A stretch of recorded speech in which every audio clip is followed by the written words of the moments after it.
Hello and welcome to The German Guy Reviews. I'm The German Guy. We all know and love fairy tales. They are tall tales about basically what fantasy always has been, the battle between good and evil. They are an excellent reminder that humans always had a great imagination. They teach morals in simple and practical ways. Be kind and decent and other people will be in turn. Love conquers all, lies have consequences.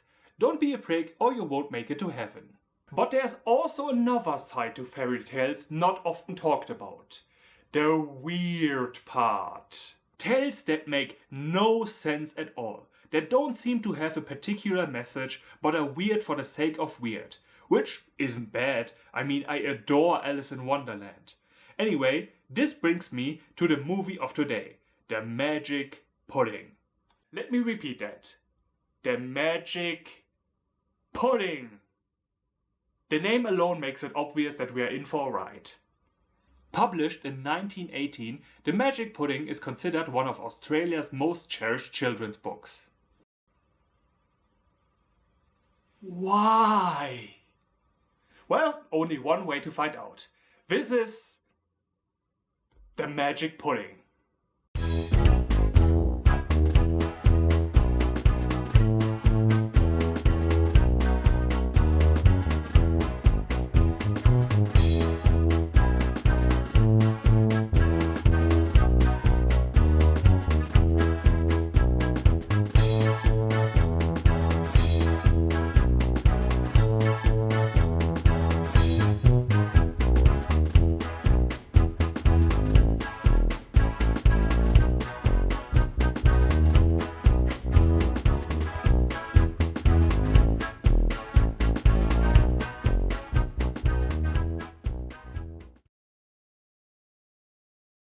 Brought to you by Energy. We begin somewhere in the Arctic, where a ship is having trouble staying afloat. The crew consists of a human named Bill Barnacle. I want to be called Barnacle Man. A penguin who goes by Sam Sornoff. With all these alliterations, I'm starting to think that we are in the Marvel universe. Either that or we're gonna get a visit from Cuphead any second now. Cuphead in Pudding Peril. And a wombat named Bunkle, who has an unending, irrational appetite. Uncle, what are you doing down there? Baking a cake? I thought I'd... That's so me in Sea of Thieves when we are attacked by a kraken. They get stranded, or iced in this case, and Bunkle quickly turns to cannibalism. I'll eat anything! Pornhub wants to talk to you. Bunkle's cry was not ignored by whatever power was listening, and so they are gifted with a pudding. And smart as you are, you have already concluded, rightfully, this is no ordinary pudding, but a title-giving magic pudding, who, after it has been eaten, simply grows back.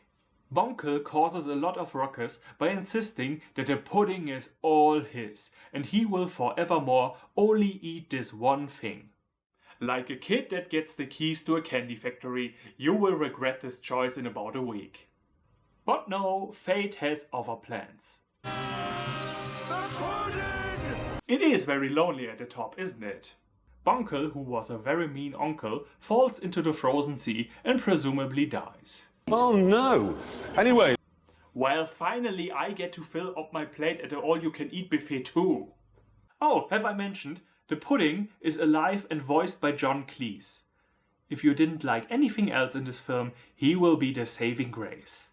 Anyway, his name is Albert, and he is the most unlikable asshole that has ever walked the face of the earth. Smells like a pudding. Hey, it's not self-service, big nose. Oh. Are you absolutely sure you are not made of any other brown substance? The two seamen henceforth decide to become sort of traveling saints, sharing the magic pudding with all people in the world. And Albert goes along with it because, well, he wants to be eaten, it's his purpose. So anyway, here's a guy trying to make the words, "I want that pudding," sound menacing. I want that pudding. I'm going to play this movie at my funeral, looking down on the congregation and laughing my ass off as they try to figure out what the hell I was trying to say with that. Some time later, we meet Bunyip Bluegum, who lives with his grumpy uncle. After the young man received his birthday gift, so nice of his uncle to give him his used piss pot, he talks to him about leaving his home. I wanted you to leave the moment you turned 10. What are you still doing here? Bluegum is tired of being stuck in one place all the time, so he wants to go out and see the world. But it's not just a need for adventuring, we are also informed that Bluegum is an orphan, and so must uncover the truth about his past. I mean, do you have any idea how long the waiting list is for one of those afternoon talk shows where they tell you who the father is? Plus, I need a few more boxing lessons. His other uncle gives him his father's walking cane and hat, and off he goes. Then he starts to sing about what a beautiful day it is. Because if we are not an animated musical, people might think we are not Disney. And what are we then? Unique! As he is taking in the world around him, he runs into a guy and asks him about his parents. But the dude is terrified and doesn't answer. When the koala runs after him, he gets stuck in a tree trunk, right before meeting Albert. The trio at first thinks that Bluegum is a thief, here to steal the pudding, but that misconception is quickly resolved. We then get another song, Albert showing off his skills, turning into every kind of dish the crowd wants.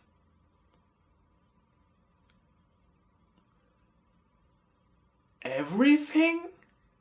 So these pies are People. Yep, they're people pies. Koala Man meets the guy from before again, who tells him that if he wants to find out the truth, he will have to talk to the frog on the log. Better a frog on the log than some spunk on your junk. We are introduced to actual pudding thieves. Bluegum helps to fight them off, and so Bill and Sam make him an official member of their little club, the Noble Society of Pudding Owners. It sounds unbelievable, but last month they had a convention with 50,000 visitors. The society's founders then give us yet another song about interesting history. Long time ago in the Garden of Eden, Adam met Eve and they did a bit of weeding. There was nothing much to eat except vegetables and porridge, till this puddin dropped off the forbidden tree of knowledge. This is a cult. I definitely joined a cult. Since that time in all the world's events, the puddin was a paling in history's back fence. Today, in the Middle East, pudding-aligned radicals have declared an independent nation. A spokesperson had this to say: the false prophet of Jello will fall. How did the pharaohs build the pyramids? What did the mummies feed the kids? How did Moses part the Red Sea to escape his enemy? What did the wise men carry from the east? Well, aren't all religions fundamentally the same? No! No, they are not! This is proof! What did Napoleon keep inside his shirt that impressed the Empress Josephine to flirt? The mutiny on the Bounty was because... I'm going to be very upset if this isn't going to be part of Netflix's Inside Job. Throughout the sweep of history, whenever there's a mystery, a secretive society and friendship is aligned. Is this what people see before they die of a meth overdose? And why did Marie Antoinette say, let's have its cake? She thought she had the pudding, but she made a big mistake.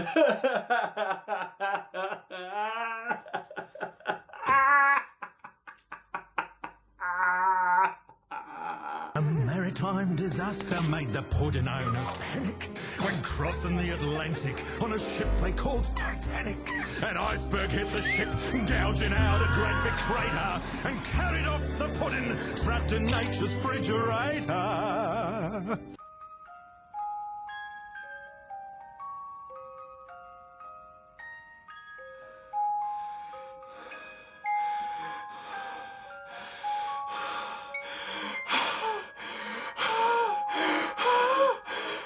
So, to sum up, all events in history have been influenced by this one single pudding, and there's a secretive society that has been protecting said pudding from harm for centuries. And somehow, This is still a better plot than the Eternals. There's only one thing I don't understand. It's about this Bunkle. Whatever became of him? Oh, he perished in the ice. We saw it with our own 4 eyes. No creature could have escaped that, not even that monster. So anyway, here is Bunkle, having survived and risen to the king of the underground, where he is keeping countless of slaves that produce food for him. But only vegetables, because despite attempting to eat his fellow seamen out of desperation, he actually refuses to eat meat if he can avoid it. Wow, this is probably the first time I have encountered an evil villain that is a proud vegetarian. That doesn't count! The decadent ruler isn't happy at all with his henchmen for failing to deliver the magic pudding. He gives them one final chance, and if they disappoint him again, well...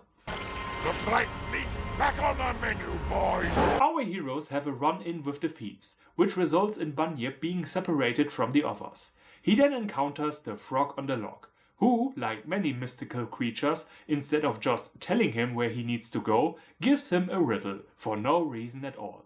And this isn't even a riddle about finding the strength that is on the inside. This is just plainly not giving directions. The thieves manage to trick the group and steal the pudding. And then they get it back. And that's that. Bunyip, by sheer coincidence, finds the place he needs to go. So there wasn't any thinking involved. Anyway, moving on. Bunyip's parents volunteer to be eaten in order to save the others. Meanwhile, the thief pair makes one final attempt to get the pudding by flooding the canyon our heroes walk in, thereby flooding a nearby town. Albert uses his infinite supply to fill up some sacks so that the townsfolk can build a dam. That's gonna smell very bad in a few days. On to the big finale. The Pudding Society is told where they can find Bunyip's parents. They break into the Bunkle lair and the evil overlord is overjoyed. The slaves are freed, but the gang returns to free their friend from the bad guy's clutches. They have a plan. Give him a double veggie pie. When he is busy eating one, they grab the other and escape.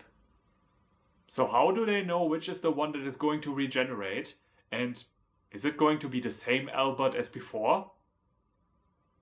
How is a freaking movie about a magic pudding giving me thought about cloning paradoxes? For whatever reason, instead of just duplicating, the pudding splits into a good and an evil side, fighting one another. When Bunkle wishes for 1,000,000 pies, leading to Albert growing to enormous size, these words are being uttered. You're meddling with the forces of nature! It'll destroy the whole fabric of the universe!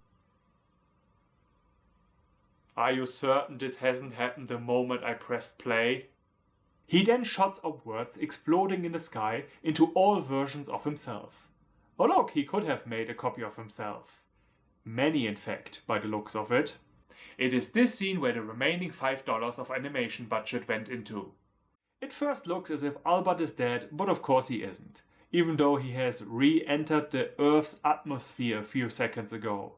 Parents and child are reunited, the tyrant been defeated, and everyone is happy and gay. 1918, remember? So... yeah. All of that just happened. This was weird. This was so very, very weird. Drugs, man. So many drugs. The story is bonkers right from the start, so let's not linger too much on that. Let me just say that the characters aren't really memorable. Only the pudding, who is constantly nagging, is gonna stick around in my mind, as well as the villain for how disgustingly gluttonous he is. One of the main problems is there are no real stakes here. The pudding is immortal and endlessly regenerating. If they had made it so that there is a limit to those powers, as in he can't be used too much or else he will die, then there would be some urgency to Albert being kidnapped. But as it is, it's a game of capture the flag with no time limit and no maximum score. The animation is alright, it's clear that it wasn't made by any of the bigger studios, which also is visible a lot in the way it's edited. Many scenes feel rushed or cut too soon, as if they were walking on a financial tightrope and had to cut corners whenever they could. What I do like a lot though is the characters look exactly like they did in the original book illustrations. Unlike most of the time when an adaptation of this sort is done, there is some form of creative wiggle room, which is okay, but I mean an entire film in the art style of the original Alice, sign me up. If the movie was weird all around from start to finish, this would be one of my favorite niche classics, but unfortunately a lot of the film is interspersed with unfunny garbage for toddlers. So much time is wasted on running around pointlessly and then the joke being, "Man fall down. Funny." Overall, you can give it a single watch, let your head explode at the WTF, time and space are meaningless stuff, and then leave it be for other hunters of the obscure to find. It's one of those films that you see as a kid and later think to yourself that you only could have had a fever dream. But no, here it is. It's real. Someone made this. A movie about a magic pudding. Father?